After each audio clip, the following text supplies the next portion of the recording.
மோ வீட்ல எங்கம்மா சாப்பாடே காணா? சாப்பாடு காலி ஆயிடுச்சுடா, நாங்க எல்லாரும் சாப்பிட்டோம். காலி ஆயிடுச்சா? மோ தடி மாடு மாதிரி ஒருத்தர் இருப்பானே, அண்ணா சோறு சாப்பிடுறவனுக்கு ஒரு குண்டாலையாவது சோறு ஏத்த விடுன்னு தோணுச்சம்மா அவனுக்கு. டேய் சாப்பாடெல்லாம் இல்ல போடா. இல்லையா? இப்ப மட்டும் எனக்கு சாப்பாடு வரல, கத்தி எடுத்து கையா எடுத்துப்பேன். கையா எடுத்துப்பியா? டேய் இல்லாத சாப்பாடு எங்கடா போய் வாங்குறது?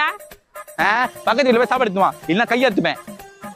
மித்தே அவன் எதனா பண்ணிக்க போறான், பக்கத்து வீட்டுல போய் சாப்பாடு எடுத்துனாடா.